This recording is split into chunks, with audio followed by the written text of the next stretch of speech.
mga kwento ni Kuya Chris.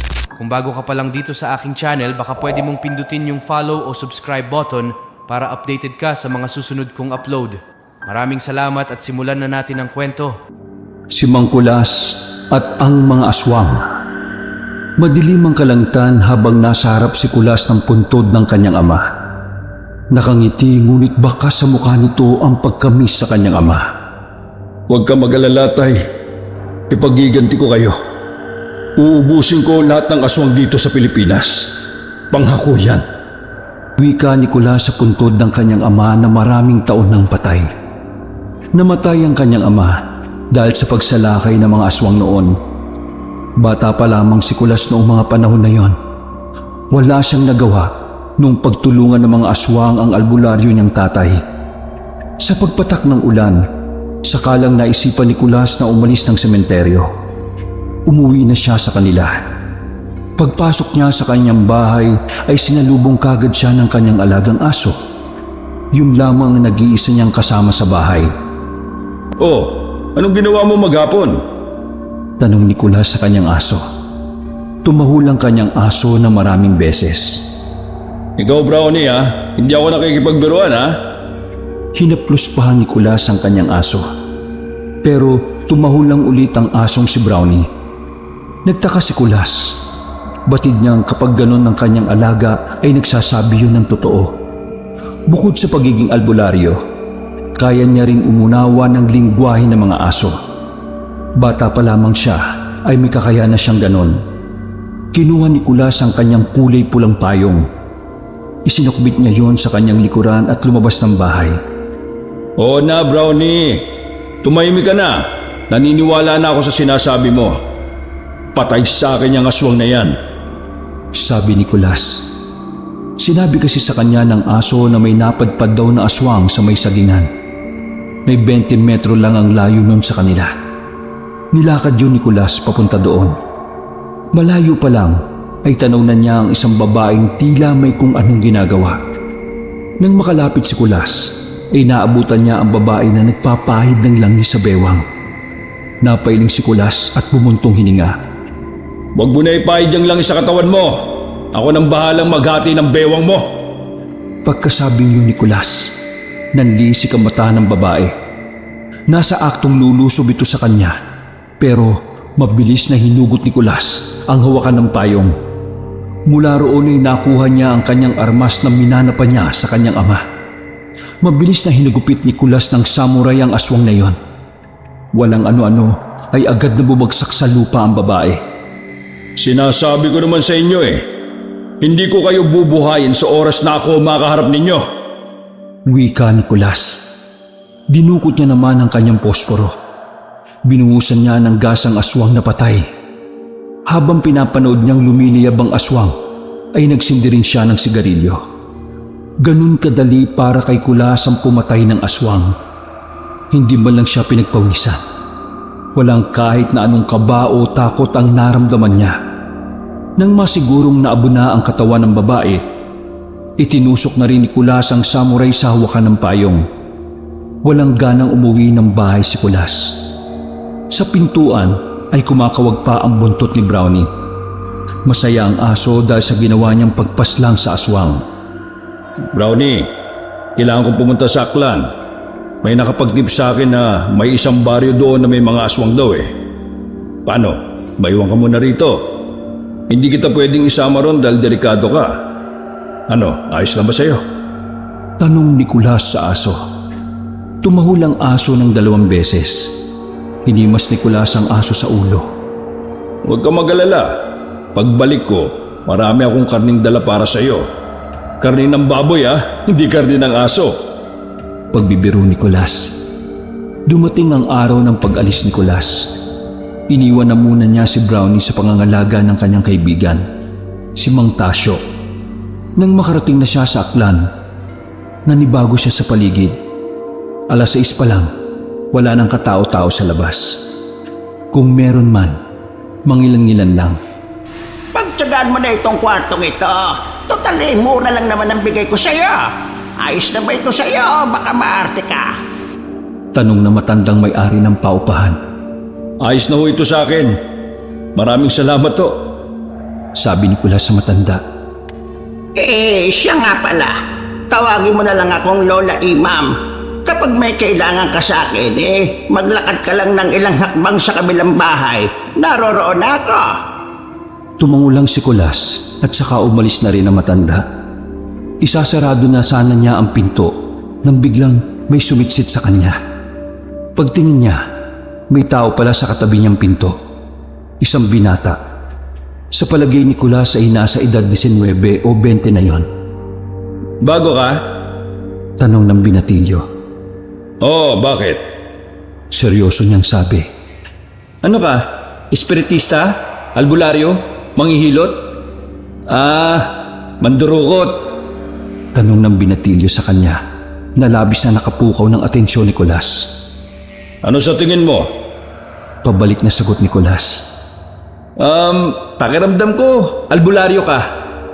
Mukhang marami kang alam Napangisi na lamang si Kulas. Albularyo ka Ano, ha? Nagbabasa ako ng mga tungkol sa albularyo Kaya pala, ramdam na ramdam ko sa'yo Tama, albularyo ka nga. Jose ang pangalan ko. Lumapit pa ito kay Kulas para sana makipagkamay. Hindi ako nakikipagkamay sa mga di ko kilala Baka mamaya lasunin mo ako. Pero, Kulas ang pangalan ko. Kulas? Angas ng pangalan bakit nandito ka? Mukhang hindi ka naman taga rito Aswang ang hinahanap mo, no? Pagkarinig ni Kulas ng sinabi ni Jose, ilalo siyang sumeryoso. Pinagmasdan niya ng maigi ang binata. Wala naman siyang nakikitang sinyalis na aswang yon. Kaya kahit papaano ay nakampante siyang hindi niya masasaktan ng binata. Bakit? May pakikilala ka bang aswang sa akin? Tanong ni Kulas. Bakit? Totoo ba talaga ang aswang? Gusto ko makakita ng aswang Umiling na lamang si Kulas. Para sa kanya, masyado pang mababaw ang isip ni Jose pagdating sa ganoong usapan. Sige, mag-aayos pa ako sa loob Sabi ni Kulas. Basta, kapag kailangan mo ng alalay, nandito lang ako sa kabilang kwarto Wika ni Jose. Pumasok na lang si Kulas sa silid. Natatawa na lang siya. Pero sa kabilang banda, para sa kanya ay maganda na rin sigurong may kakilala siya kahit na papano. Lumipas pa ang ilang araw. Wala pa rin nahahanap na aswang si Kulas. Gumagala siya sa gabi, pero kahit na anong gawin niya, hindi kumukulo ang daladala niyang langis. Kulas! Tawag ng isang pamilyar na boses. Nang limunin ni Kulas ay nalaman niyang si Jose lang yon. Tumakbo ito palapit sa kanya. Bakit? Patanong na sagot ni Kulas. Bakit nasa labas ka pa? Naghahanap ka ng aswang, no? Pabirong tanong ng binata. Wala akong mahanap Siguro dahil alam nila na kapag nahanap ko sila, kamatayan kaagad ang kahahantungan nila. Nakakatakot ka naman. Kaya talagang maling lalabas na aswang kasi ganyan ka Subukan mo kayang kumilos na parang normal na tao. Baka kapag ganun saka mo sila makita. Sabi ni Jose at tinapik pa niya sa balikat si Kulas. Alam mo, may tama ka rin no? Maganda yung naisip mo. Tugon ni Kulas. Sa bawat pangungulit ni Jose kay Kulas ay hindi na napapansin ng albularyo na napapalapit na siya sa binata. Pakiramdam ni Kulas, nagkaroon siya ng kaibigan. Ngunit ganun pa man, hindi niya pa rin binigay ang kanyang tiwala. Para kay Kulas, lahat ng tao sa lugar na yon ay hindi dapat pagkatiwalaan. Habang naglalakad silang dalawa pauwi, bigla silang napatigil. Bakit? Nababahalang tanong ni Jose. May nararamdaman ako. Mukhang nandito na yung hinahanap ko. Pabulong na wika ni Kulas. Ibig mo bang sabihin, meron ng aswang? Natatakot ngunit may halong pananabik na sabi ni Jose.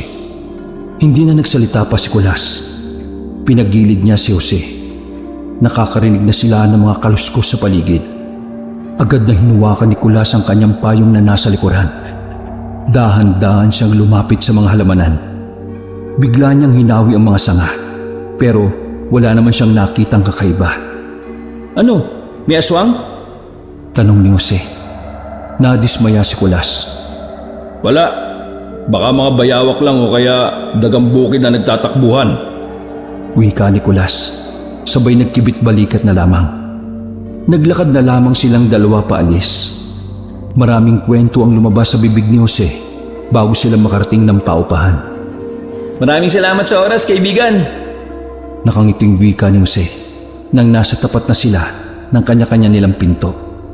Tumango lamang si Kulas. Kahit papano, aminado naman si Kulas na masarap kausap ang binatang si Jose. Sa buong buhay niya, nung oras lang na yun siya nakatagpo ng katulad ni Jose, na kahit halos 10 taon ang agwat nila sa isa't isa, kaya nitong sumabay sa mga gustong pag-usapan ni Kulas. Paghiga ni Kulas sa kama, muli niyang dinukot sa maliit niyang bag ang langis. Nagtataka siya kung bakit hindi yung kumukulo. Samantalang ang sabi sa tip na kanyang natanggap, sa lugar na yon maraming aswang na nag-aanyong tao lang. Isang malaking katanungan at palaisipan para sa albularyo ang bagay na yon. Kinabukasan ay tinanghali na ng gising si Kulas. Naririnig niya ang mga ingay sa labas. Pagbukas niya ng pinto, saktong kabubukas lang din ni Jose ng pinto niya. Papikit-pikit pa ang mga mata. Oh, bakit ang ingay sa labas? Tanong ni Jose. Hindi nagsalita si Kulas. Bumaba siya sa unang palapag ng paupahan. Sumunod naman sa kanya si Jose. Nadatnan nila ang mga taong nagkukumpulan. Ang iba ay nakasilip sa bintana, habang ang iba naman ay nag-aabang lang sa tapat. Oh, anong nangyari dito? Tanong ni Kulas sa isang lalaki. Yung buntis, natagpuang patay. Wakwakan tiyan eh. Ang sabi-sabi, baka raw pinasok ng aswang kagabi. Agad na hinawi ni Kulas sa mga nakaharang at lumapit sa babae. Kita niya ang pagkakabuka ng tiyan ng buntis. Baka sa mga kalmot sa braso. Indikasyon na nagawa pang lumaban ng babae bago ito namatay. Sino ka? Tanong ng isang pulis. Napatras si Kulas nang maalala niyang may mga pulis nga palang nagbabantay. Kamag-anak ka ba ng pinatay? Tanong ulit ng pulis na Alvaro pala ang pangalan base sa nameplate nito. Hindi. Tanging sagot ni Kulas. Di umalis ka dyan. Maangas na sagot ni Alvaro. Pinagmasdan ni Kulas ang pulis na yon. May naramdaman siyang hindi tama. Mula ulo hanggang paa ay sinuri niya sa tingin. Hindi siya pwede magkamali. Aswang ang pulis na yon. Pero hindi niya alam kung bakit hindi kumukulo ang kanyang langis. Bagay na pumipigil sa kanya na kumprontahin ng pulis. Sa kadahilanang nakadepende lamang siya sa langis pagdating sa pagtukoy ng aswang. Dahil sa mga nangyari, nakumpirma ni Kulas sa kanyang sarili na may mga aswang nga roon. At palagay ni Kulas ay may kinalaman ng pulis na si Alvaro sa pagkamatay ng babaeng buntis. Kulas, parang aswang yung dumali dyan sa babae, no? Saka lamang natauhan si Kulas nang marinig na niyang nasa tabi na niya si Jose. Nagmamadaling bumalik si Kulas sa kanyang silid. Isinara niya ang pinto. Inayos niya ang mga gamit na kadalasang ginagamit niya kapag pumamatay ng aswang. Hinanda niya rin ang kanyang payong na may lihim na nakatagong samurai. Marami pala kayo dito ah. Humanda kayo sa akin. Uubusin ko kayong lahat. Sumapit ang gabi. Mag-isang pumunta si Kulas sa palengke para mamili ng kanyang mga lulutuin. Isang hakbang na lang ay mararating na niya ang palengke. Ngunit napahinto siya sa mga narinig niyang kaluskos. Malakas ang pandinig niya sa mga ganon. Kaya kahit nasa malayo ang kaluskos ay nakakaabot sa kanya. Hinanap niya ang kaluskos hanggang sa makarating na siya sa isang ilog. Mahigpit ang hawak niya sa kanyang payong. Nang maramdaman niyang may tao sa likuran, agad niyang binunot sa hawak na payong ang kanyang samurai. Mabilis niyang winasiwa sa hangin at saka itunutok sa taong nasa likuran niya. Pasensya ka na. Natagpuan kita kaya mamamatay ka ngayong gabi. Wika ni Kulas. Nanlalaki ang mga mata ni Jose habang nakatutok sa kanyang leeg ang dulo ng samurai ni Kulas. Kulas, ako ito. Si Jose to. Kabadong-kabado si Jose nung mga sandaling yon habang dahan-dahang inilalayo sa kanya ang dulo ng samurai. Maging si Kulas ay nagulat din. Hindi niya inakala na si Jose pala ang taong yon. Jose, anong ginagawa mo rito? Nagtatakang tanong ni Kulas. Kanina pa ako dito eh. Meron kasi akong sinusundan. Pakiramdam ko kasi, aswang siya. Baka lang naman kasi makatulong sa'yo. Kaya ako siya iniimbestigahan. Pwede bang paalis na ng samurai sa leeg ko? Saad ng binata sa kanya. Nang inialis ni Kulas ang samurai, ay nakahinga ng maluwag si Jose. Para siyang nabunutan ng tinik sa lalamunan. Kaya ba kaninang hapon ko pa wala sa apartment? Tanong ng albularyo. Oo. Wala kasi nung nangyari sa buntis. Napansin ko yung isang pulis eh. Ewan ko, parang kahinala yung kilos niya eh. Napatango si Kulas. May parte ng pagkatao niya ang humanga sa binata. Para sa kanya, ay may angking talino rin pala ang binata pagdating sa pag-oobserba. Napansin mo rin siguro yun, oh. Dagdag pa ni Jose. Tinapik ni Kulas sa balikat si Jose. Kaya ko namang mag-isa eh. Hindi mo ako kailangan tulungan. Mapapahama ka lang. Pero gusto kong maranasan na maging alalay mo eh. Ano? Alam ko kung saan pumunta yung pulis na si Alvaro. Sinundan ko siya kanina. May nakita akong bahay na pinupuntahan niya. Sabi ni Jose. Napukaw nito ang atensyon ng albularyong si Kulas. Sigurado ka ba dyan? Oo. Sa katunayan, wala ka pa sa apartment. Lagi ko na siyang inoobserbahan. Kasi nung nakaraang buwan, may 2 ring bangkay ang natagpuan. Tapos, lagi siyang nandun. Kinutuban na si Kulas. Kaya kahit medyo alanganin, pinatus niya ang sinabi ng binata. Kailangan lang natin maglakad ng halos 12 minuto. Malayo nga lang kasi. Yung dinaanan ko, malayo.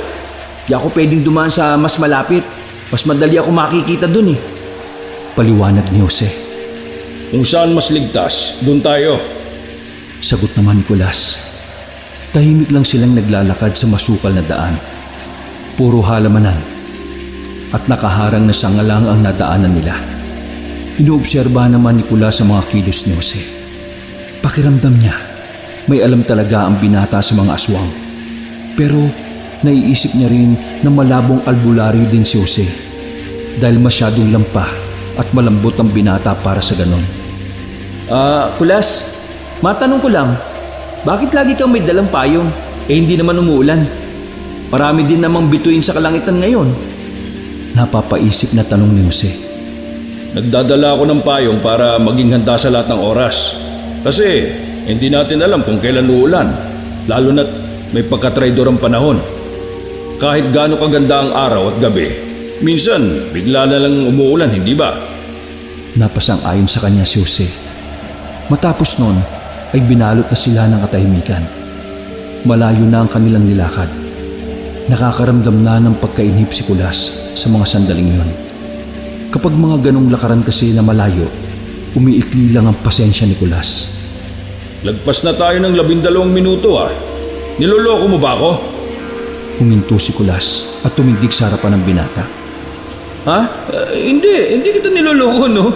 Tingnan mo, oh, nandito na tayo. Lumapit si Jose sa kumpulan ng halaman. Hinawi niya mga yun at doon ay nasilip na nila ang bukod tanging bahay na nakatirik sa kagubatan. Muling tiningnan ni Kulas ang kanyang langis ngunit patay pa rin yun. Ayan ang sinasabi ko sa'yo. Ano? Lulusobin na ba natin? Inawat ni Kulas ang binata. Malma ka lang. Hindi natin alam kung ilan sila sa loob. Baka mapahamak lang tayo. Sa ngayon, umuwi ka na sa apartment. May iwan ako rito. Sabi ni Kulas na agad din namang tinutulan ni Jose. Ha? Hindi pwede, no? Dinala kita rito. Kaya dapat hindi kita iiwanan. Huwag ka nang makulit.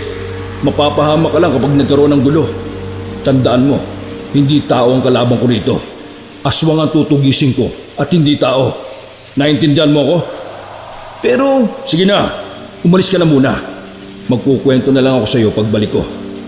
Salamat sa tip ha. Sabi ni Kulas at saka tinapik-tapik na sa balikat ang binata. Daya mo naman. Sige na nga, Basta, mag-iingat ka ha. Sabi ni Jose at naglakad na rin ito palayo. Nang idako ulit ni Kulas ang tingin sa bahay, nakita niya roon ang pulis na si Alvaro.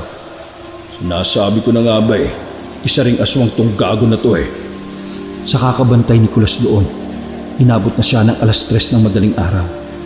Nakita niyang bumalik si Alvaro sa bahay na may kasama ng 2 lalaki. May kinakaladkad na yung isang babae. Dahil doon, hindi na nakatiis si Kulas na manood na lamang. Lumabas siya sa kanyang pinagtataguan. Matapang siyang lumapit sa bahay na yon. Kampante at kalmado lamang si Kulas. Sa tagal niyang ginagawa yon, ay hindi na siya kinakabahan. Kinatok niya ang pintuan. Nilakasan niya ang pagkatok nang walang tumutugon sa kanya. Maya-maya lamang, bumukas ang pinto at bumungad kay Kulas ang isang lalaki. Sino ka? Baka sa mukha ng lalaki ang kaba. Nasaan si Alvaro? Seryosong tanong ni Kulas. Sino ka muna? Hindi na naituloy ng lalaki ang sasabihin niya nang hugutin na ni Kulas ang kanyang samurai sa payong. Mabilis na itinarak ni Kulas ang mahabang patalim sa lalaki. Tumagos yun hanggang sa likuran. Pagkahugot niya ng samurai ay isa na namang lalaki ang lumabas para harapin siya. Pero hindi niya rin ito pinatawad. Hinagupit niya ng malakas na hiwa sa leeg ng lalaki bago pa yun magbago ng anyo. Pagbagsak ng lalaki ay ibinaon pa ni Kulas ang dulo ng samurai sa ulo. Brutal kung brutal. Ganun siya kung paano niya patayin ang mga aswang. Wala siyang sinasanto. Mga ilang sandali lang din, lumabas na ang pulis na si Alvaro. Gulat na gulat ito nang madatna ng bataan niya na nakahandusay na sa lapag. Sino ka? Nanlalaking mata na tanong ni Alvaro. Ako ang papatay sa iyo. Sagot ni Kulas. Hinagupit niya ang aswang na si Alvaro ngunit nakalundag ito papunta sa bubungan. Isa kang albularyo. At ikaw, isa kang pulis na salot. Bumaba ka rito. Labanan mo ako. Pangahamon ni Kulas. Ngunit takot na takot sa kanya si Alvaro. Aalis na sana yun pero bigla na lamang itong humiti. Ipinagtaka yun ni Kulas. Nabigla na lang siya nang biglang may sumulpot sa kanyang likuran. Hindi niya nabantayan kung kaya't nahiwa ang kanyang kaliwang balikat. Nang tingnan ni Alvaro kung sino yon, ay napangisi na lamang siya. Kaya una pa lang wala na akong tiwala sa iyo Sabi ni Kulas. Bakit? Alam mo na bang aswang ako? Di ba hindi? Kasi hindi naman gumagana yung langis mo, di ba? Tumawa ng mahina si Jose na para bang nababaliw. Akala mo ba mapapatay mo ako ng ganito, bata? Ipinakita ni Kulas na wala lang sa kanya ang sugat na tinamo. Huwag kang mag-alala. Hindi lang yan ang gagawin ko sa'yo. Eto pa May sinaboy na parang alikabok si Jose sa kanyang muka. Sa pamamagitan nun ay lumabo ang paningin ni Kulas. Ayan, wala ka nang ganong nakikita, no? Mas madali na sa amin na patayin ka. Hindi ba, Alvaro? Sabi ni Jose. Nasa aktong lulusobin na niya ang albularyo ngunit nagulat ang binata nang maramdaman siya nito. Nakailag si Kulas. Hindi ko pa pala nasabi sa'yo. 6 na taon akong bulag dati. Kaya sanay ako na wala akong nakikita. Salamat sa himala ni Batala. Nang kung hindi dahil sa kanya, hindi kita mapapatay ngayon. Hindi inasahan ni Jose ang sumunod na nangyari. Tumakbo ng mabilis si Kulas patungo sa kanya. Winasiwas ni Kulas ang hawak niyang isang samurai. Wala namang magawa ang aswang na si Jose, kundi ang umilag na lamang. Nang magkamali siya ng galaw, tinamaan siya sa bandang tagiliran. Agad na napasandal si Jose sa katawan ng puno. Sumenyas siya ng tulong kay Alvaro, ngunit duwag yun na bumaba sa bubong. Masyado ka pang bata. Kung ako sa'yo, inaral mo lang sana kung paano mamuhay bilang tao. Baka sa paraan na yun nakaiwas ka pa sa kamatayan tulad nito. Itinaas na ni Kulas ang kanyang samurai. Wag! Hindi na nito naituloy ang sasabihin nang gumulong na ang kanyang ulo sa lupa. Nanginginig naman si Alvaro habang nasa bubungan. Nakalaunan, agad na rin tumakas sa takot na baka siya naman ang mapatay ni Kulas. Inutil na pulis. May dalang baril pero hindi ako binaril. Umasa sa magiging aswang na wala rin namang naitulong sa kanya. Wika ni Kulas na unti-unti na rin luminaw ang paningin. Muli niyang binalingan ng pugot na si Jose. Yan, ganyan ang mga nangyayari sa mga nagtatangkang linlangin ako. Binuhusan ni Kulas ng dala niyang gaasang katawan ni Jose. Sinilaban niya yon sa pamamagitan ng pagsindi ng posporo. Isinama na rin niya ang 2 pang bangkay ng aswang. Isinuksok na niya ang samurai sa kanyang payong. Aalis na sana siya pero naalala niya may bihag nga palang babae ang mga aswang. Pumasok siya sa loob ng bahay. Naabutan niya ang babaeng nakagapos, nakatakip ng tela ang bibig. Nilapitan niya agad ang babae. Nang makalaganan niya yon, nakaramdam si Kulas ng matinding sakit sa kanyang sugat. Umabot hanggang ulo ang hapdi ng ginawa ni Jose. May lason. Yun na lamang ang huling nasabi ni Kulas at bumagsak na rin siya sa sahig. Bago mawalan ng malay, nakita at narinig niya pa ang babae. Ay, mister! Makalipas ang mahabang pagtulog, muling nagising si Kulas. Bahagya niya pa rin nararamdaman ang kirot sa kanyang kaliwang balikat. Pagtingin niya sa paligid, nagtataka siya dahil wala na siya sa kanyang apartment. Pagbangon niya, saka lamang bumalik ang kanyang mga alaala. Gising ka na pala. Bungad ng babae nang pumasok ito sa silid. Sino ka? Nasaan ako? Tanong ni Kulas sa babaeng maganda. Makinis at maputi. Tila ba nakakita siya ng anghel na bumaba sa lupa. Mister, akong babaeng bihag ng mga aswang. Ako ang niligtas mo. Ako rin ang nagdala sa iyo dito. Huwag ka mag-alala. Wala akong ginawang masama sa iyo, no? Inalis ko lang yung lason sa katawan mo. Saad ng babae. Napatango na lamang si Kulas. Marunong kang manggamot? Tanong ni Kulas.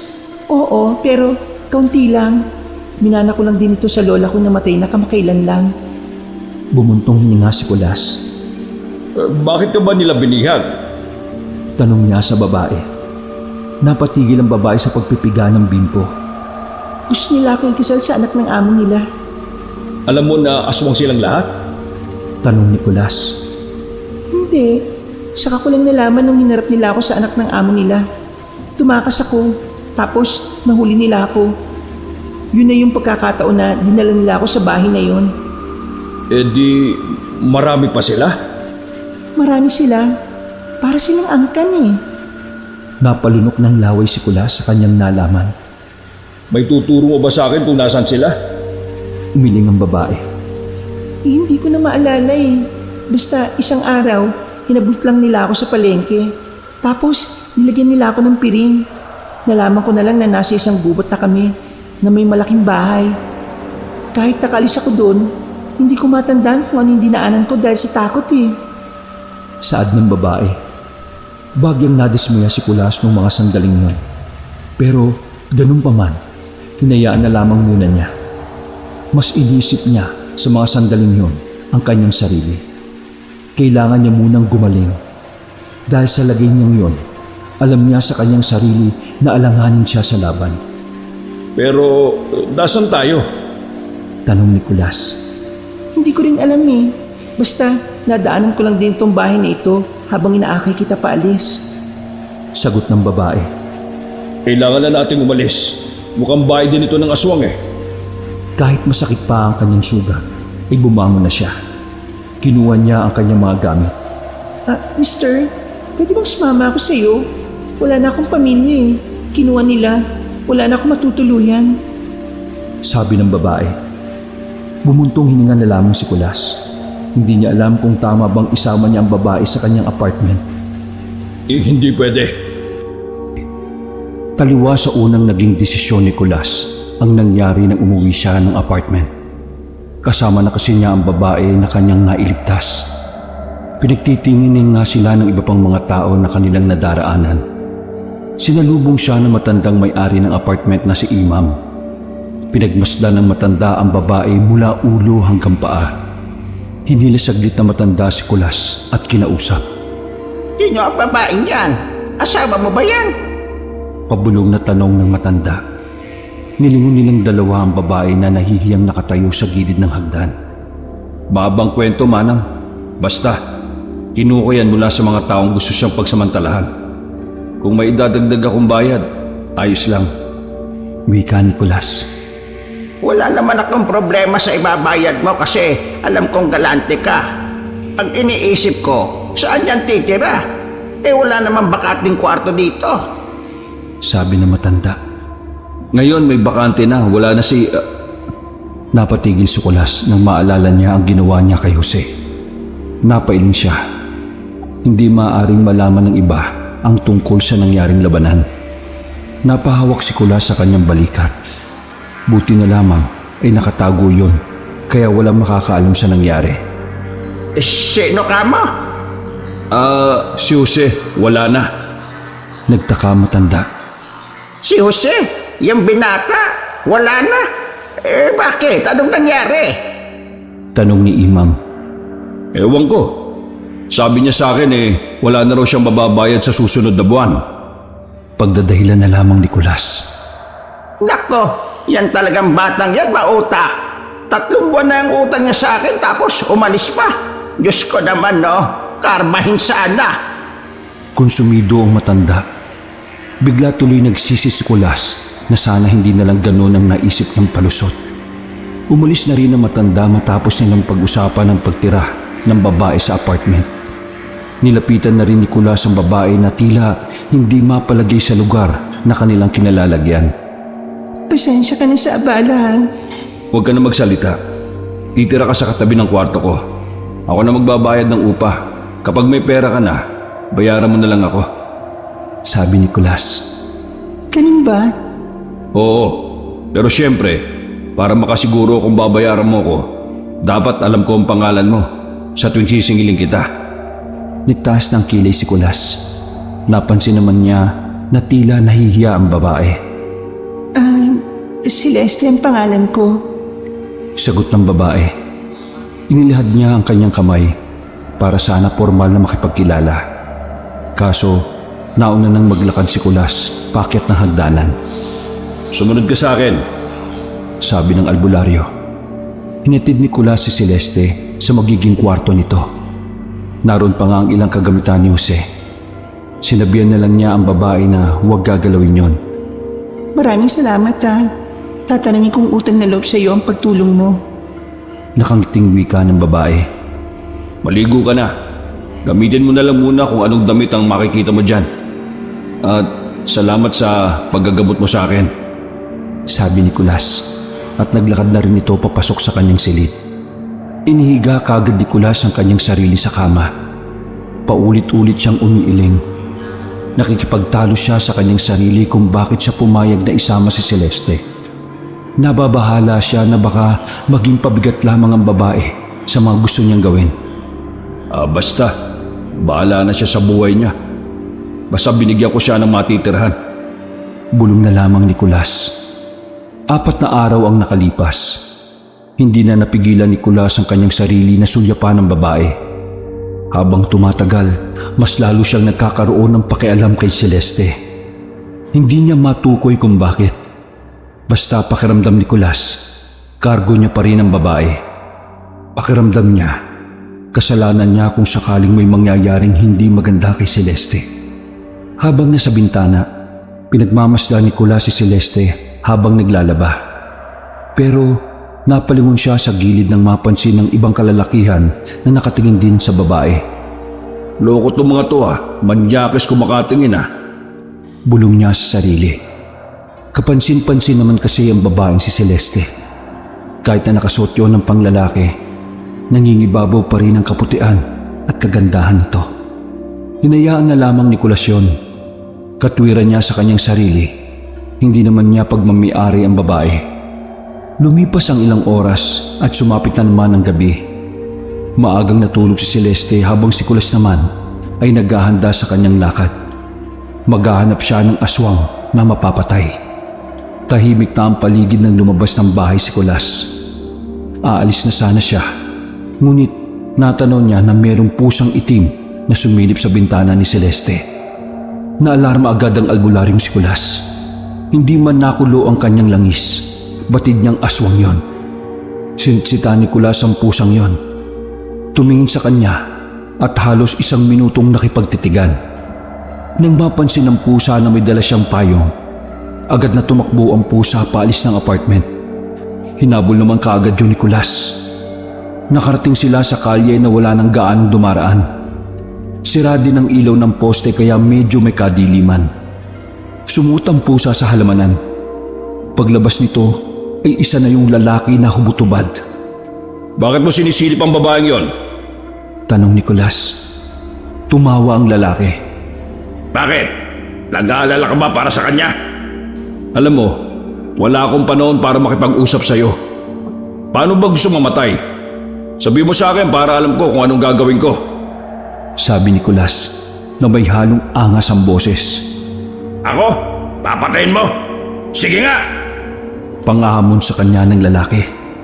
Hinugot na kaagad ni Nicolas ang samurai sa kanyang payong. Ngunit bago pa man makalapit si Nicolas, lumundag na ang lalaking aswang sa taas ng punong mangga. Abulin mo ako rito kung kaya mo! Humagikit pa yun ng tawa. Napabuntong hininga na lamang si Nicolas. Nakakaramdam na siya ng kaunting inis. Wala akong panahon makipaglaro sa'yo. Bumaba ka dyan kung talaga matapang ka. Patunayan mong mapanganib ang mga aswang. Buwelta pa ni Nicolas. Hoy, Albulario! Hindi ako kasing tanga ng mga nako namang napatay rito. Ibahin mo ako! Alam kong hindi kita kaya kung mag-isa ako. Kaya huwag ka mag-alala. Sa pagbabalik ko, marami na kami. Para alam mo na kung anong kahantungan mo. Wala nang nagawa pa si Nicolas nang umalis na ang aswang. Nagsarado na lamang ang kanyang mga kamao. Yun kasi ang unang pagkakataon na nagawa siyang pikunin ng isang aswang. Noong gabing yun, naglibot-libot siya sa buong lugar. Ngunit wala siyang makitang aswang. Bagay na mas lalong nagdulot ng pagkabahala sa kanya. Kung sakaling marami nga ang aswang dito, hindi ako pwedeng lumaban na mag-isa. Bulong niya sa kanyang sarili. Bumuntong hininga na lamang si Nicolas. Nagdesisyon na lamang siyang bumalik ng kanilang apartment. Pagkarating niya roon, naabutan niyang gising si Celeste. Nakabukas ang pintuan nito at mukhang nag-aabang sa pagdating ni Nicolas. Nicolas? Tawag ng babae sa albularyo. Oh, bakit magising ka pa? Tanong ni Nicolas. Nilalaro ng babae ang daliri nito at nakayuko lamang. Ang totoo niyan, meron akong hindi sinasabi sa iyo eh. Wika ni Celeste. Inalerto na kagad ni Nicolas ang kanyang utak sa maaari niyang malaman. Dahil sa oras na sabi ni Celeste na siya ay aswang, hindi magdadalawang isip si Nicolas na patayin siya.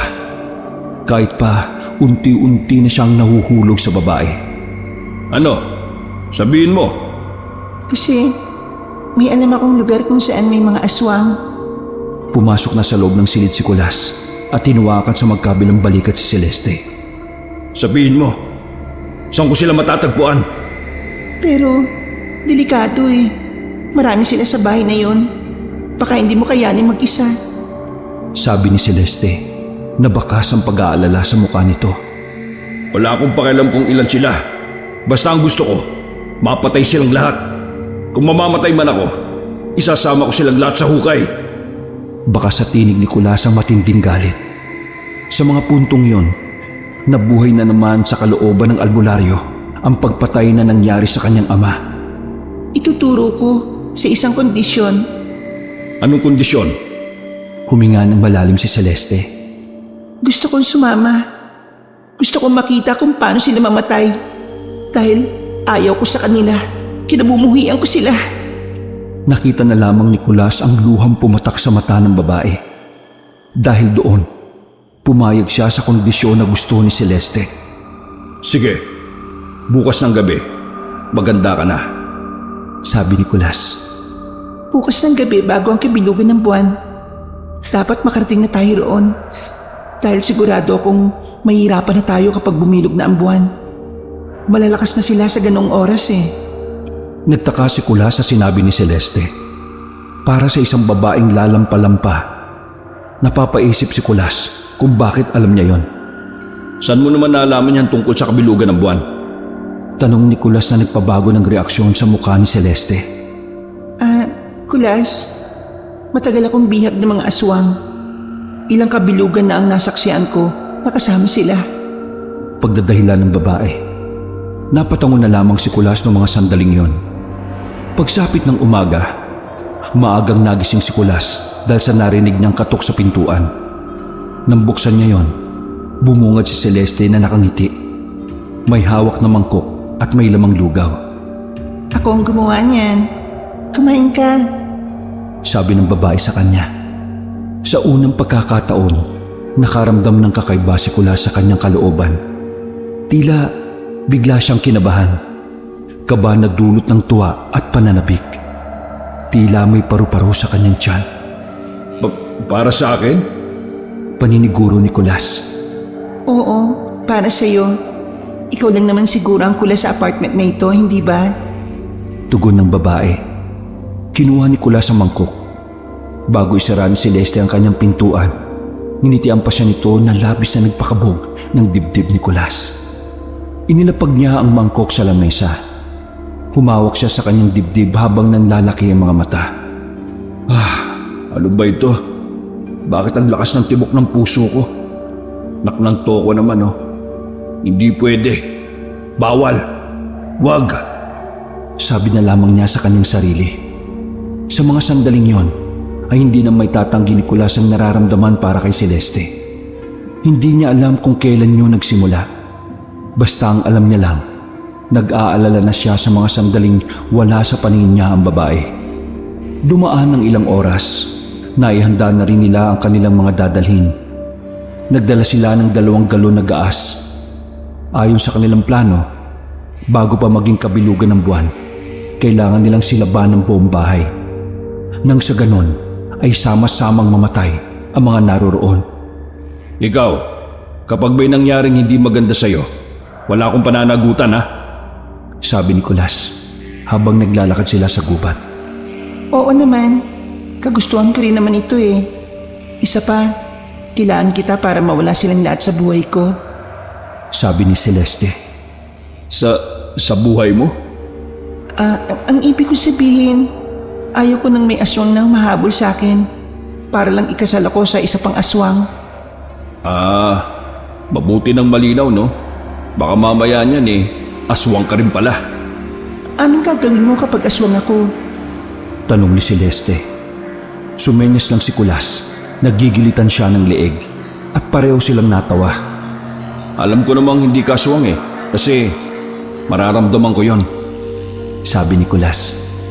Kulas, kung ano man ang mangyayari ngayong gabi, gusto ko mabuhay ka, please. Huminto si Kulas at tiningnan ng babaeng si Celeste sa mga mata. Kahit na madilim, pakiramdam ni Kulas ay may nagtatagong lungkot sa mga matang yan. Kung makapagsalita ka naman para mamamatay ka na. Sabi ni Kulas at saka napailing. Hindi natin kontrolado ang mga bagay-bagay. Mas maganda nang bitiwan natin ang mga salita na gusto nating sabihin habang hindi pa huli ang lahat. Napaisip si Kulas sa sinabing yun ni Celeste. Hindi niya sigurado kung tama bang malaman ng babae ang kanyang nararamdaman. Gayong nasa kalagitnaan sila ng isang operasyon. O mas mainam na itago na lamang niya yon. Kahit na batid niyang hindi na masasabi yon sa oras na isa na sa kanila ang mawala. Sumunod ka lang sa mga sasabihin ko. Hindi ka mamamatay. Pero kung gusto mong mauna, gumawa ka ng sarili mong desisyon. Pagbibiro ni Kulas. Magsasalita pa sana si Celeste nang biglang makaramdam si Kulas na may mga paparating. Agad niyang hinila ang babae sa gilid. Sila ang mga aswang sa bahay na pupuntahan natin. Wika ni Celeste habang pinapanood ang mga aswang na dumaan sa kanilang harapan. Pinalagpas nila ang mga aswang saka sila lumabas ng pinagtataguan. Naisa ng sundan yun ni Celeste ngunit base kay Kulas, mas mainam na hindi sila bumuntot. Sa dami kasi ng mga aswang na yon, hindi malabong maramdaman sila sa paligid. Nandun yung isang aswang na nakatakas nung pinatay ko ang mga dumukot sa'yo. Nandun din ang isang aswang na sumilip sa bintana mo nung nakaraan. Sabi ni Kulas. Nakaramdam ng kaba ang babae. Tila nagbago ang timpla ng mood ng babae. Napansin naman yun ni Kulas, kaya agad niyang tinanong si Celeste. Anong iniisip mo? Tanong ni Kulas. Kinakabahan lang ako, pero kaya ko ito. Sagot nito. Ubusin mo na yung kaba mo ngayon. Kasi mamaya, ayaw ko ng palampalampa ha. Iiwanan talaga kita kapag naging pabigat ka. Talaga, Kulas? Kaya mong gawin yun sa akin? Ha? Ano? Basta bahala ka. Naglakad ng muli ang dalawa. Mahigit 1 oras na lamang ay sisilip na ang bilog na buwan. Binilisan na nila ang kanilang paglalakad. Ngunit bigla na lamang may lumitaw na aswang sa kanilang dinaraanan. Humahagikik ang aswang na yon. Pamilyar yon kay Kulas. Hindi niya makakalimutan ang pang-aasar sa kanya ng lalaking yon. Nagkita rin tayong muli, albularyo. Sabi ng lalaki na sumandal pa sa katawan ng puno. Itinago kagad ni Kulas si Celeste sa kanyang likuran. Celeste, ikaw pala yan. Wika ng lalaki na sinisilip ang babae. Magkakilala kayo? Tanong naman ni Kulas sa babae. Ano, kasi isa siya sa dumukot sa akin. Tama, siya nga. Utal niyang sagot.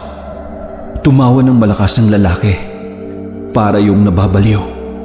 Kung ang ibang aswang ay natatakot kay Kulas, kakaiba naman ang aswang na yon. Hindi yung kinakabahan at sa katunayan parang mas gusto pa nitong hinaharap ang isang albularyo. Hindi mo ba alam na yang... Hindi na natuloy ng aswang na yon ang kanyang sasabihin nang biglang hugutin na ni Kulas ang kanyang samurai. Nilusob niya ang aswang at winasiwas ang mahabang patalim. Gumapang ang aswang sa katawan ng puno at nagtago sa itaas. Abulin mo ko! Nandito ako! Panguudyok nito kay Kulas. Bakit naman kita habulin dyan? Kung pwede naman kitang pababain. Kinuha ni Kulas ang mga bote ng gasera sa kanyang bag. Sinindihan niya yon at inihagis sa taas ng puno. Mabilis na kumalat ang apoy dahil tuyo na ang ilang dahon at sanga. Bumaba ka rito! Sigaw ng albularyo. Mga ilang sandali lang ay kusang bumaba ang aswang. Nasunog ang damit nun at bahagyang may lapno sa braso.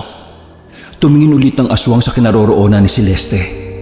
Humarang naman doon si Kulas. Alam niya na anumang oras ay maaaring gamitin si Celeste laban sa kanya. Gusto ko marinig uli ang tawa mo habang nararamdaman mo ang hapdi sa braso mo. Sabi ni Kulas na bakas ang pangiinsulto sa aswang. Nagalit ang aswang na yon.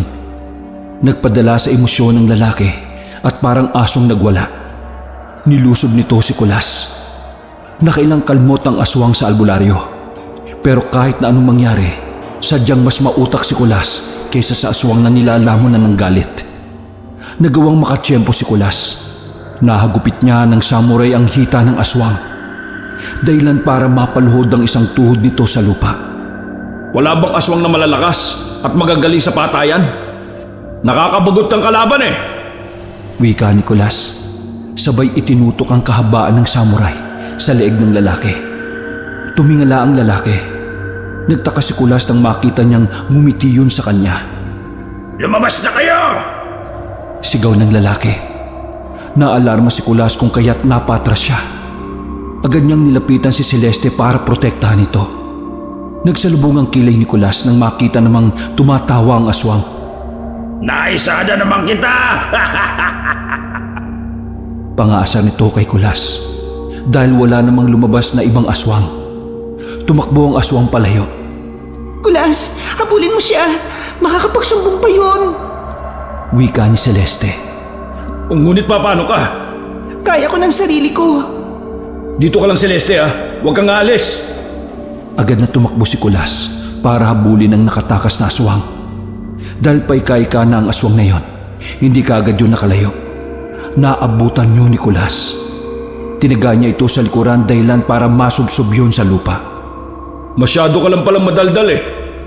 Tulad ka rin pala ng mga mayayabang na uri ng aswang. Sabi ni Kulas at muling itinutok ang dulo ng kanyang samurai sa leeg ng lalaki. Bakit ba galit na galit ka sa aming mga aswang ha? Baka may isa sa pamilya mo na pinatay ng mga kalahi ko no?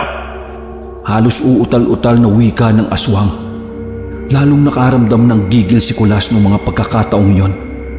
Tila na blanko siya at hindi na nagdalawang isip pa. itinarak na niya ang samurai sa dibdib ng lalaki. Sumuka yun ng dugo, ngunit nagawa pa nitong mag-iwan ng kataga na labis na gumulo sa isipan ni Kulas. Hindi mo kilala si Celeste. Sabi nito at nalugutan na rin ito ng hininga. Mabilis na binilikan ni Kulas ang babae. Nakahinga siya ng maluwag nang malaman na nasa ayos na kalagayan lang ito. Sa mga sandaling yon, umusbong ang nararamdaman ng albularyo para kay Celeste. Mas lalo niyang inisip ang kaligtasan ng babae. Ngunit sa kabila ng lahat, may naglalaro sa kanyang utak. Hindi niya malaman kung dapat pa ba niyang pagkatiwalaan si Celeste. Napagtanto niya na wala siyang kaalam-alam sa buhay ng babae.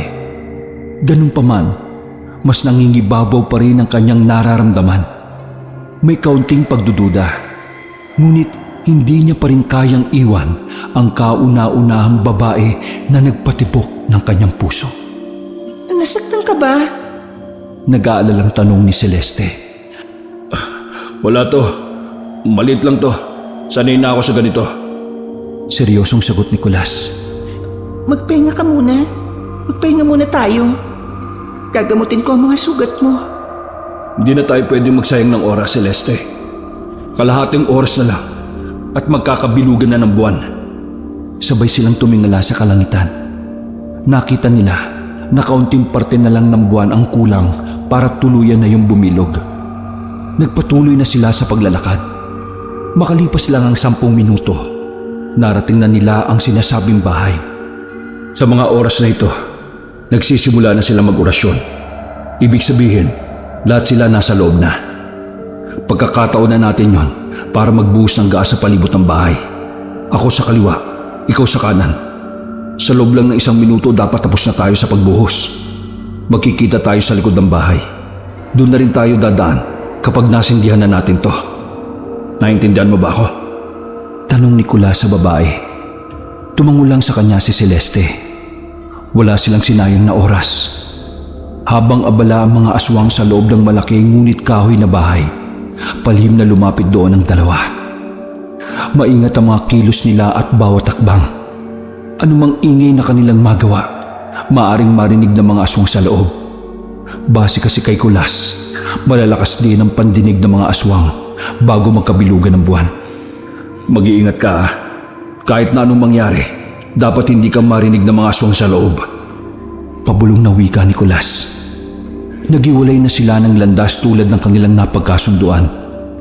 Naririnig pa ni Kulas sa mga boses. Mga kasama, atin ang gabing ito. Kaya samahan niyo akong manalangin para sa kapapayapa ng ating angkan. Ngayong gabi ay dadanak ang dugo. Lahat ng haharang sa ating daraanan ay mamamatay. Matutuloy ang kasal kahit na anong mangyari. Mababawi natin si Celeste! Sigaw ng isang boses matandang lalaki. Sumang-ayon naman ang ibang aswang. Nagpatuloy sila sa kanilang orasyon. Sinamantala na yon ni Kulas para ibuhos ang gaas sa paligid ng bahay. Maya-maya lang, narinig ulit ni Kulas na huminto na ang orasyon. Tila nagpupulong na lang ang mga aswang sa loob. Malalakas ang boses nila. Kaya kahit napakalayo na ni Kulas, ay naririnig pa rin niya yon. Minono, anong gagawin natin sa albularyo na may hawak kay Celeste? Kapag nakita niyo ang albularyo yon, wag na wag kayong magdadalawang isip na patayin. Kung sino man na makakapagdala sa akin ang ulo niya, may malaking gantimpala na naghihintay. Kailangan natin patayin ang albularyo na yon dahil siya ang sagabal sa lahat ng plano natin. Matapos ang mga salitang yon, ay naghihiyawan na sa tuwa ang mga aswang. Tila nagdiriwang na sila kaagad. 10 minuto na lang, wika ni Kulas. Matapos tumingin sa kanyang lumang relo. Narating na ni Kulas ang likod ng bahay. Pero nagtataka siya dahil wala roon si Celeste. Tinumbok niya ang gilid at sa dulo. Naabutan niya ang babae na umiiyak. Hindi niya alam kung bakit, pero agad niyang inagaw ang gaas at ipinagpatuloy ang pagbubuhos. Anong ginagawa mo? Maubusan na tayo ng oras. Di ba sabi ko, ibuhos mo na ito? Pabulong ngunit madidiin ang pagkakasabi ni Kulas. Umiling-iling ang babae. Kahit kailan, wala silang pakialam sa akin. Hindi na nagsalita pa si Kulas. Pero nagkaroon na siya ng ideya kung ano ang sinasabi ng babae. Celeste, makinig ka. Nandito tayo dahil gusto mo silang mawala sa buhay mo. Yun ang isipin mo. Kaya umayos ka. Natauhan ng babae sa sinabi niyang yon. Kailangan na natin sindihan ito para makalis na rin tayo. Baka naaamoy na nila ang gaas. Dagdag pa ni Kulas. Kumilos na ang dalawa. Pumunta na sila sa likuran ng bahay. Pwede bang ako na magsindi? Pakiusap ni Celeste. Napatigil si Kulas at ibinigay ang posporo sa babae. Huminga ng malalim si Celeste. Magmula ngayon, hindi niyo na ako magagampala pa. Inihagis ni Celeste ang palito na may apoy. Dumistansya na sila nang magliyab yon. Mabilis na gumapang ang apoy sa palibot ng bahay. Dinig pa nila ang mga hiyawan at sigawan ng mga aswang. Lahat sila ay nalalapnos ng apoy. Bawat sigaw nila ay may kakaibang sayang dulot yon kay Celeste. Bakit ka umiiyak? Tanong ni Kulas habang pinagmamasdan ang nasusunog na bahay. Wala. Masaya lang ako. Dahil sa wakas, hindi na nila ako ikakasal sa isang aswang. Sabi ni Celeste. Yun lang ba talaga ang dahilan? Napatingin si Celeste sa mukha ni Kulas na tila nagdududa. Kulas, alam mo ba na Natigilan ang sasabihin ng babae nang makita nila na nakatakas ang isang aswang. Celeste, magpakita ka! Alam kong nandiyan ka! Sigaw ng isang aswang na sa palagay ni Kulas, yun ang pinuno. Tatapatan sana ni Kulas yun, kaso nakita nila na hindi lang pala isa ang nakaligtas. Maging ang tatlong alalay ng pinuno ay nakalabas din bago pa masunog ang bahay. Hinawakan na ni Kulas ang kamay ni Celeste. Tumakbo sila palayo doon. Ayun sila! Sigaw ng isang aswang nang makita kung saan direksyon sila tumakbo. Kailangan mo magtago, Celeste. Haharapin ko sila. Wika ni Kulas habang tinatahak ang masukal na gubat. pero apat sila. Mag-isa ka lang. Baka mapahamak ka. Nag-aalalang tugo ng babae. Pareho tayo mamamatay kapag walang isa sa atin ang humarap sa kanila. Sa ating dalawa, ako lang ang may kakayahang lumaban sa kanila. Huwag ka na makulit, pwede? Pagkontra ni Kulas. Huminto sila sa sagingan. Pinaupo ni Kulas si Celeste. Dito ka lang. Dito kita babalikan kapag natalo ko na sila. Huwag na huwag kang aalis dito, ha? Naintindihan mo ba ako? Sabi ni Kulas. Kulas, nag-aalala ako. Maigpit na hinawakan ng babae ang kamay ng albularyo. Ngunit hindi na niya mapipigilan pa si Kulas. Buo na ang loob nito. Pangako, babalikan kita at mabubuhay ako. Ipangako mo lang din sa akin na maabutan kita rito, ha? Niyakap ni Celeste si Kulas. Nung mga sandaling yon, pakiramdam ni Kulas ay yun na ang huling gabi na makikita niya si Celeste. Kaya sa mga sandaling yon, hinalikan na niya sa noo ang babae. Mag-iingat ka. Sigaw ni Celeste nang tumakbo na paalis si Kulas. Hinarang ni Kulas ang apat na aswang kabilang na doon ng pinuno. Walang takot na hinarang ng albularyo ang mga galit na aswang na handa na siyang patahin. Kung sinuswerte ka nga naman, oh. Makakaapat kagad ako sa pagkakataong ito. May kayabangan na sabi ni Kulas. Muling hinugot ni Kulas ang samurai sa kanyang payong. Lumapit kayo! Pwedeng isa-isa, pero mas maganda kung sabay-sabay. Ang katapusan. Buo ang loob ni Kulas na harapin ang apat na aswang na humahabol sa kanila. Taas noon niyang hinugot ang kanyang samurai. Walang kahit na anong kaba ang nararamdaman niya. Basta't iniisip na lamang niya na yun ay para sa kaligtasan ni Celeste. Abat, ang tapang-tapang mo naman. Kahit na mag-isa ka lang. Ano bang pinagmamalaki mong albularyo ka? Anong tingin mo sa sarili mo? Kaya mo kaming apat? Tanong ng pinuno ng mga aswang. Nagtawanan naman ang tatlong kasama nito. Napakadami mo sinasabi, tanda. Kung talagang kaya niyo akong patayin, bakit hindi kayo lumapit? Dali! Gusto ko nang mawasiwas itong hawak ko sa mga leeg ninyo. May kayabangan din na wika ni Kulas. Nanggalaiti ang mga aswang. Mga ilang sandali pa, ay lumusob na ang dalawang aswang. Pinagtulungan nila si Kulas. Sa mga sandaling yon, kitang-kita na tagilid sa laban si Kulas. Nahihirapan siyang sabayan ng magkasabay na pag-atake ng dalawa. Ano, Albularyo? Natatakot ka na ba? Bakit wala kang magawa?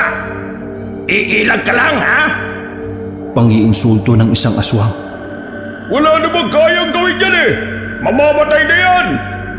Gatong naman ng isa pa. May mga hiwa na ng kalmot ang kaliwang braso ni Kulas. Patid niya sa sarili niya. Sa pagkakataon na yun ay mahihirapan siyang talunin ng apat. Sa dalawa pa nga lang ay hirap na siya. Wala ka pala eh! Pangmanong-mano ka lang pala sa isa! Mahina pala to eh! Sabi naman ng leader. Masyado kayo masaya kahit hindi pa natatapos ang laban. Saka na kayo magdiwang kapag nakuha nyo na ang ulo ko. Sabi ni Kulas. At saka bigla siyang tumakbo palayo. Maghahanap siya ng lugar kung saan siya makakalamang sa laban. Para na rin mailayo niya ang mga aswang sa kinaroroonan ni Celeste. Pansamantala siyang nagtago sa likod ng puno. Titingin sana siya sa oras pero wala na pala ang relo niya sa kamay. Pagtingala niya, nakita niyang kakaunting minuto na lang ay bilog na ang buwan. Hindi pwede. Kailangan ko silang mapatay bago pa magkabilugan ng buwan. Kapag inabutan ako ng oras, katapusan ko na talaga ito. Bulong ni Kulas sa sarili niya. Kinuha niya sa kanyang bagang dalawang kutsilyo. Yari sa pilak ang dulo ng kutsilyo na yon. Ang pilak ay mabisang pamatay sa mga aswang. Ang kailangan na lang ni Kulas ay matamaan niya ang dalawa. Albularyo! Ano? Tatakbo ka na lang ba? Takot ka bang lumabas, ha? Ayaw mo na ba? Magpakita ka na! Huwag kang duwag! Wika ng isang aswang. Huwag mong hintayin ang bumilog pa ang buwan!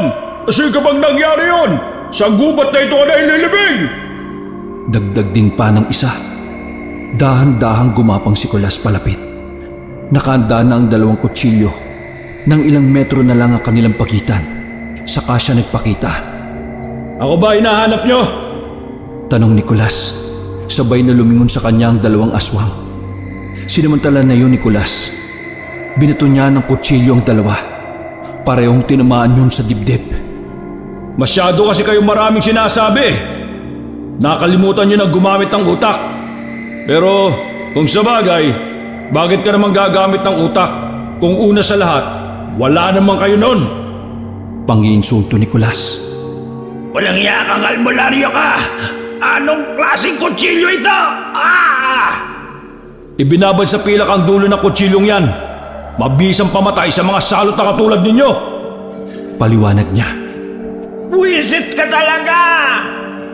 Unti-unting napaluhod ang mga yon. Muling hinugot ni Kulas ang kanyang samurai sa payong. Ay, ang dali-dali nyo namang isahan. Sabi ni Kulas. Hindi na siya nagdalawang isip na hagupitin ng samurai ang liig ng dalawa. Kakarating lang ng leader ng mga aswang at ng isa pa nitong kasama. Gulat na gulat ang mga yon sa ginawa ni Kulas. Ano? Gusto nyo bang sumunod sa kanila? Nakangising tanong ni Kulas. Ano bang tinitingin-tingin mo? Lumusob ka na! Utos ng pinuno sa nag-iisa niyang alagad. Nag-alangan na umatake ang isang aswang kay Kulas. Ramdam ni Kulas ang kaba ng aswang na yon base sa mahihinang kalmot nito. Kung ako sa'yo, umalis ka na kasi mamamatay ka lang sa ginagawa mo. Wika ni Kulas sa aswang. Hindi! Lalaban ako hanggang mamatay! Hindi na naituloy ng aswang ang kanyang sasabihin. Naitarak kagad ni Kulas ang samurai sa dibdib ng aswang. Sumuka kagad yun ng dugo. Nang hugutin ni Kulas ang samurai ay hindi pa siya nakontento. Hiniwa niya rin ang leeg ng aswang. Sa ginawa niyang yon, nabahala ang pinuno ng mga aswang. Nanlaki ang kanyang mga mata. Tumingin sa itaas ang natitirang aswang. Bigla itong umiti ng tuluyan ng bumilog ang buwan. Pangamba naman ang dulot nito kay Kulas. Dahil sa mga sandaling yon, patid ng albularyo na mas lalakas ang aswang na kanyang kaharap. Maya-maya lang ay nakita na ni Kulas na tila nagbabago na ang anyo ng pinuno. May narinig siyang mga lagatok ng buto. Bagyang napatras si Kulas. Maigpit ang hawak niya sa kanyang samurai habang pinagmamasdan ng aswang. Mga ilang sandali lamang ay may lumabas na lang na pakpak sa likod ng aswang. Malapad at kulay itim yun na pakpak. Humaba rin ang nguso nun. Lumabas ang matatalas na pangil at kuko. Sa nakikita ni Kulas, ramdam niya ang pagiging mabangis na aswang nun. Nang matapos nang magpalit ng anyo ang aswang, bigla na lang yung gumapang na mabilis. Hindi nakailag si Kulas sa ginawang pag-atake ng aswang. Tinamaan kagad siya sa tagiliran, dahilan para sumirit ang dugo niya mula roon. Ayop ka! Kakaiba ang lakas niya! Bulong niyang sabi. Isang malaking pagkakamali mo na hinayaan mo pa akong mabuhay sa kabilugan ng buwan. Alam mo ba kung ilan ang kaya kong patayin kapag bilog ang buwan? Tanong ng aswang at tumutulo pa ang laway nito sa lapag. Wala akong pakialam. Ang alam ko lang, isa sa ating dalawa ang mamamatay ngayon. At siyempre, ikaw yon. Di hamak na albularyo ka lang naman. Anong magagawa mo kapag ginilitan kita sa leeg gamit ang mahaba at matutulis na kuko ko? Tumawa ng malakas ang aswang. Aminado si Kulas na nung mga sandaling yon ay kinakabahan siya. Hindi niya may kakaila na malakas nga ang aswang na yon. Palagay niya, hindi na siya aabuti ng umaga kung hindi niya yun matatalo. Gayunpaman, hindi nawala ng pag-asa si Kulas. Wala sa bokabularyo niya ang pagsuko. Ang dami mo namang sinasabi. Kung talagang malakas ka, edi patayin mo ako.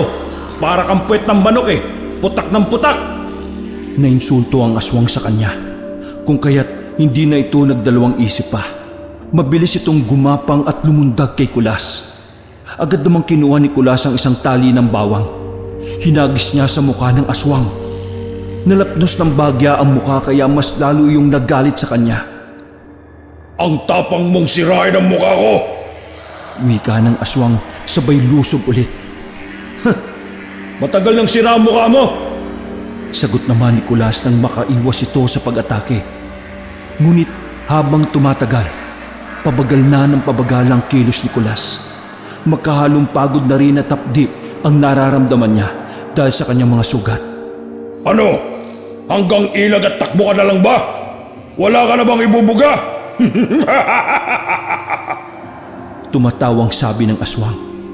Hindi na sumabat pa si Kulas. Tiningnan niya ang paligid. Wala siyang matatakbuhan. Kung meron man, tsak na maabutan naman siya ng aswang. Hinawakan na lang niya ulit ang samurai. Wala siyang magagawa. Lalabanan niya ang aswang hanggang sa kamatayan. Kahit pa ika-ika na ang albularyo, ay sinubukan niya pa rin umatake. Winasiwas niya ang kanyang samurai. Nakatsamang nakatama si Kulas. Nahiwa niya ang kaliwang braso ng aswang dahilan para bumagal ng konti ang kilos nun. Sinamantalan na yun ni Kulas. Makilang ulit niyang pinaghihiwa ang aswang. Talsikan na ang mga dugo sa mukha niya. Kaso nagtataka si Kulas kasi nakakabangon pa rin ang aswang. Kahit medyo nanghihina, nagagawa pa rin ng aswang na makatayo. Kahit anong gawin mo sa akin, babangon at babangon ako! Dahil hindi ako mapapatay ng walang kakwenta-kwentang samurai mo! Umalakak na naman ang aswang, para yung nababaliw. Nainis naman si Kulas ng mga sandaling yon. Hindi niya malaman kung ano ang gagawin niya.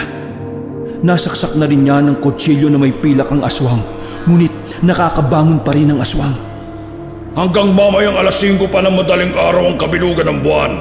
Sa tingin mo ba, aabot ka pa ng alas 5? Sarili mo ang tanungin mo niyan. Baka nakakalimutan mong wala ka nang magagawa dahil sa mga tinamumong sugat.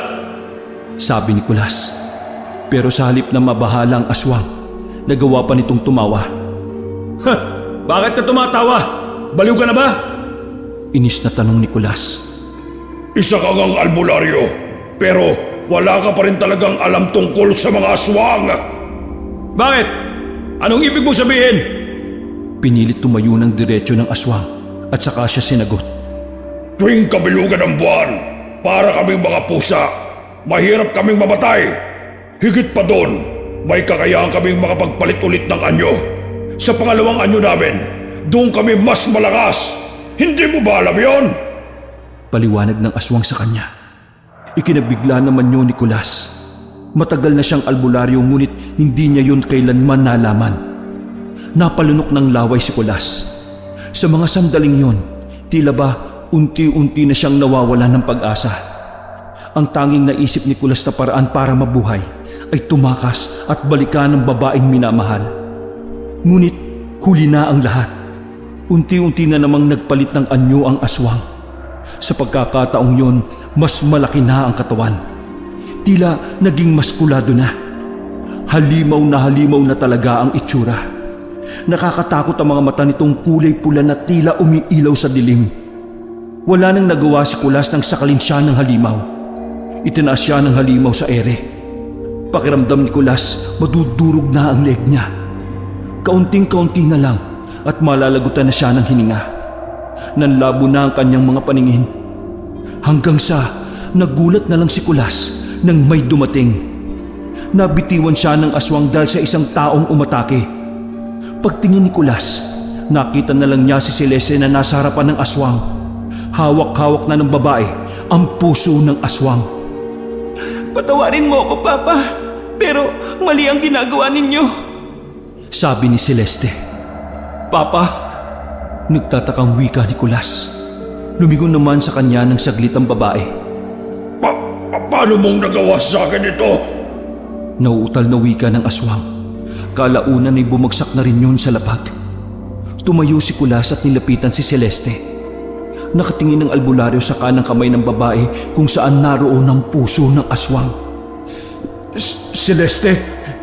Oo, Kulas. Isa akong aswang.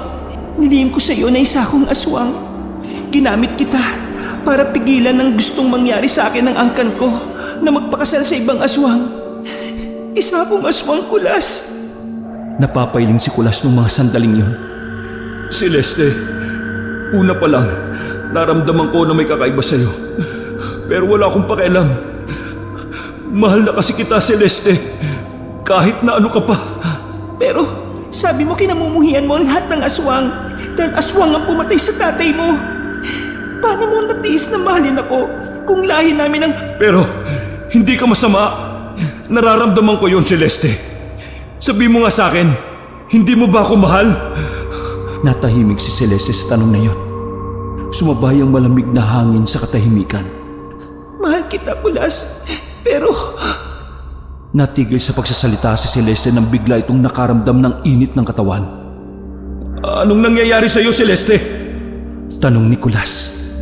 Kulas, umalis ka na. Sabi ni Celeste. Hindi kita iiwan. Bakit ba? Ano bang nangyayari sa'yo? Yung kabilugan ng buwan, Kulas. Sa oras na magpalit na ako ng anyo, hindi ko na makokontrol ang sarili ko. Kaya pakiusap, iwan mo na ako. Unti-unti nang nagbago ang balat ni Celeste. Kaunting-kaunti na lang ay mawawala na ito sa tamang pag-iisip. Celeste! Umalis ka na! Sigaw ng babae. Nang hindi pa rin umaalis si Kulas sa kinatatayuan nito, tumakbo si Celeste sa kanya at inagaw ang samurai.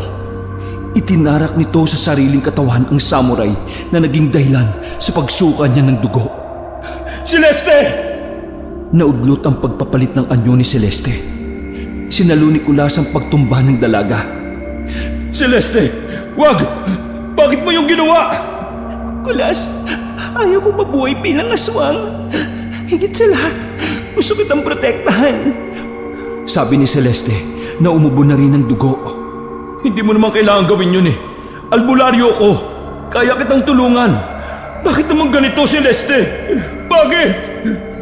Naiiyak na si Kulas nung mga sandaling yon. Hindi niya kayang makita ang babae sa ganoong kalagayan. Kulas, mahal kita.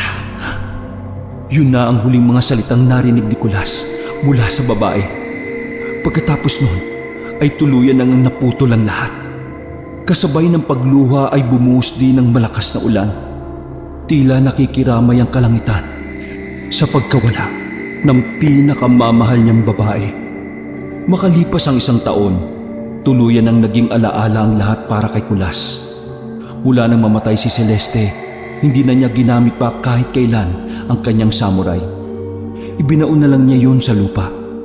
Dahil hindi niya kayang gamitin ng isang bagay na tumapos sa buhay ng kanyang mahal. Maligayang kaarawan, Brownie.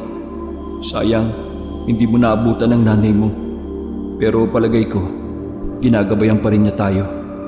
Ang mahal kong si Celeste. Nakangiting wika ni Kulas. Tumahol naman ang alaga niyang si Brownie bilang tugon. Wakas.